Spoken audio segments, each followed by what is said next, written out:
Star Trek fans, and welcome to my review of Star Trek IX, Insurrection. So, the basic plot, such as there is one, of Star Trek IX, is that this village in this other planet, of which name escapes me, is being attacked, and the next generation crew of the USS Enterprise go down to assist these villagers and evacuate them from the premises because there's been a political outrage between Kirk and this other race. Again, name escapes me.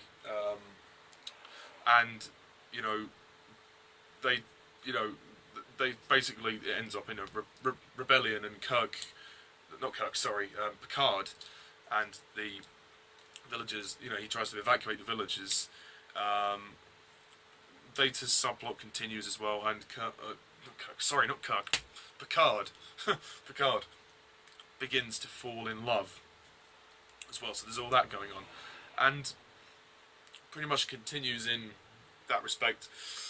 Okay, that was a bad description of the plot, but if anybody wants to, I'll read off the IMDb page just in case. When the crew of the Enterprise learn of a Federation conspiracy against the inhabitants of a unique planet, Captain Picard begins an open rebellion, and that's pretty much it. Yeah. Star Trek IX.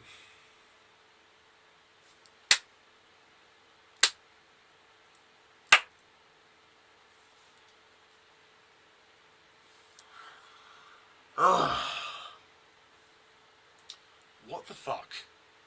What the fuck is this film? Seriously. This movie is an absolute mess from beginning to end. It goes fucking nowhere. It's point A to point A. It doesn't go anywhere. Like, oh God, sorry. Man, never have I watched more of a bore fest of a Star Trek film. This movie fucking drags. I mean, I've seen snails that move faster than this movie. Oh, God's sake. It's so bad. I mean, the story, for one thing, is just shit. Like, the whole villagers being evacuated thing. I couldn't give a fuck about the villagers. I don't care about them. I couldn't give a fuck. Remove this storyline entirely. It feels like they went back to the drawing board and thought, okay, First Contact was pretty good. We improved on some of the things that went wrong in the 7th movie.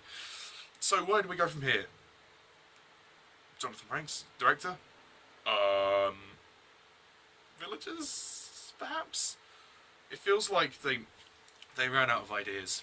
They ran out of ideas, and this was like the lowest of the lowest ideas. The whole thing really contradicts itself, because I feel like the political debate between the villains, again the names escape me, and Picard isn't strong enough. So therefore the drama is completely pointless, and you end up getting fucking bored. And also, when the villagers are evacuated, you often find that there are moments when you just say to yourself, okay, so if you're going to evacuate them, why haven't you fucking beamed them up to the Enterprise? Why have you chosen to walk across the fucking mountains and not beam them up to the Enterprise? While I'm doing that, fuck you, movie. Oh, God's sake, it's so bad. The writing is so lazy. Everything about this movie just fails. It falls flat on its arse. The production design is lazy. The costumes are lazy. The acting is over the top. Again, what is this problem with the TNG crew? The crew have no chemistry. None. Ni point. The only character, as I've said before, that gets any development is Patrick Stewart, Picard, and they give him a fucking love interest. Because apparently he likes older women. Ooh. As if I give a shit. That's the last subplot that we needed. Fuck's sake.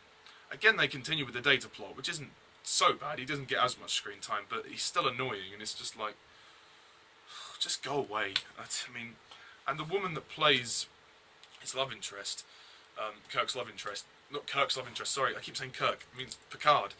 The woman that plays Picard's love interest looks kind of like Tracy Ann. But is that just me? or Barbara Streisand, one of those two. She looks kind of like that. They make the most of it's nice to see some on location stuff, don't get me wrong, but like with them going to the mountains, but it doesn't feel like Star Trek.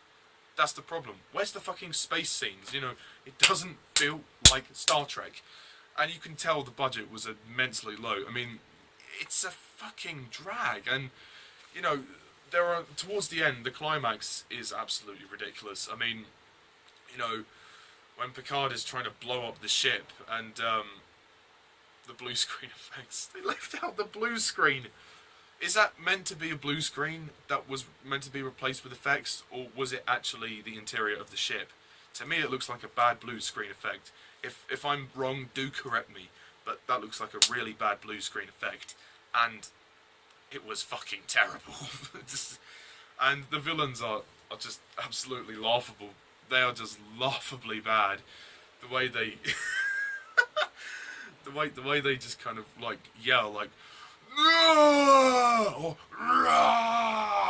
it's so pantomimey, and it just doesn't work. I mean, you thought Generations had a crappy villain. Actually, no, Malcolm McDowell was pretty good. Oh, God, I mean, you know, the difference is, at least with Star Trek 5, I mean, Star Trek 5 is bad, no question. It is really bad. It's bad, silly. The plot is silly, and, you know, the plot is stupid. But at least it kind of goes somewhere. At least it builds to something. And you have the original crew who are slightly more engaging. This builds to nothing. Builds to jack shit. And the TNG crew, they have this problem constantly throughout the films that they can't develop them. Even though they give them, in this movie, they try to give them more screen time, it just doesn't work. Like, they're just there. They're just fucking there. Again, Data and Picard are the only ones who get any kind of development. And what happened to the fucking CGI? The CGI got worse. I mean, my goodness. The effects are so bad. I mean, how could they get this bad? Honestly. And, you know, this movie's just silly. It's absolute cheeseball. The direction is ridiculous by Jonathon Frakes. He let this movie fall apart. The movie directs itself, essentially. You know, the defining moment for me was when Jonathon Frakes himself, in the film, obviously because he's acting in it, when the joystick comes up and he starts piloting, press with the joystick. Oh God, it just feels like such a video game. It feels like such a video game. It's absolutely terrible. And again, the political drama is ridiculous. I mean, especially with those two characters. Again, names escape me. I'm a first-time viewer. I can't remember all the characters' names. That one guy who looks quite decrepit, like the alien. Let me try and find out who he is on the cast list. Galatan? I can't remember.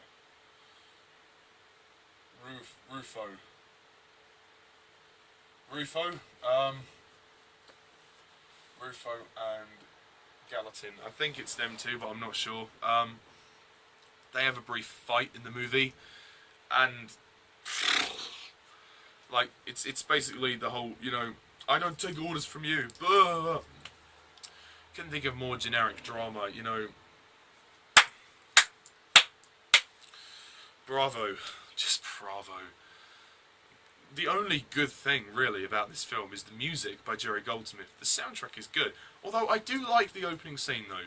The opening scene is very good. I do enjoy the opening scene, and it did intrigue me. I thought, because I went into this film thinking, oh, okay, the opening suggests we might get something decent here. But no, then the movie, after the first 5 minutes, the movie falls flat on its arse and doesn't go anywhere. You have these cringy scenes of, like, the dialogue is, the script, oh my god, the script is so bad, especially with the love story, you know, when Patrick Stewart says, oh, you know, I prefer older women, and then you have that fucking horrible moment with the bird, and, like, when the camera focuses in on, like, the flower, like, she grabs the flower, and she blows the petals off, and then the bird comes flying in. It's like, this is not Star Trek! This is not fucking Star Trek! Oh, and, you know, the dialogue when he's like, I prefer older women. And the other part when he's doing that sort of samba dance when he's like, ooh, this is more like it.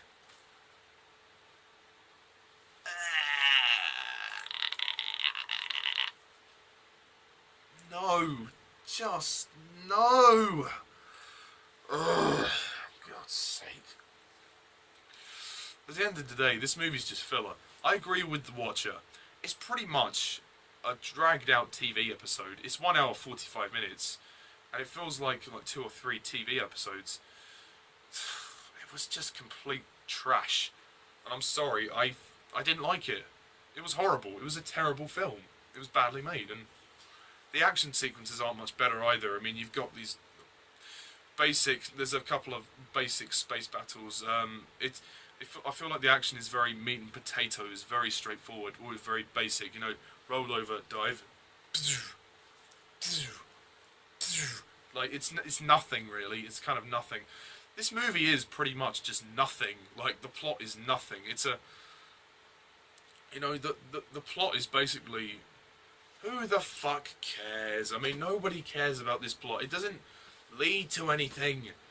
Ugh, you can skip this movie completely. You can skip it. If you're going to stick with any of the TNG films, stick with First Contact, because that's the only good one. I mean, I have yet to see Nemesis, but from what I've heard, it doesn't excite me to watch the next movie, I can tell you that much. And, it's a bland, generic piece of filler. And the acting is terrible, apart from, Patrick Stewart, he's a bit dramatic, but he's the only one that gives a solid performance. Everybody else is crap. And, it's just lazy.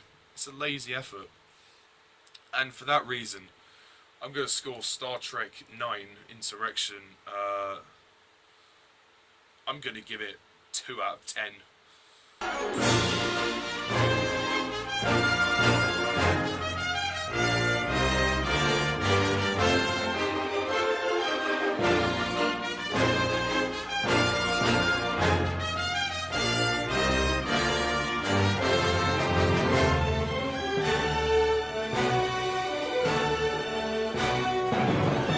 2 out of 10 because of the music and Patrick Stewart, but that's about it. The rest of it is terrible. I mean, you have the nice theme at the end of the film in the credits with, the motion picture theme, the dun dun dun dun dun dun dun dun dun. But overall, it's a complete waste of potential. It's a mess, an absolute mess. I will I never plan to watch this again, to be honest. So yeah, that's it. That's my review of Star Trek 9 Insurrection. Tune in next time and I conclude my reviews of the original, well, not the original films, all of the TNG films. I conclude my TNG film reviews with Star Trek 10 Nemesis. Ugh, and I'm not looking forward to it, especially after watching this. Oh my god. But anyway, thank you all for watching, and as always, I'm Mr. Thomas11. See ya.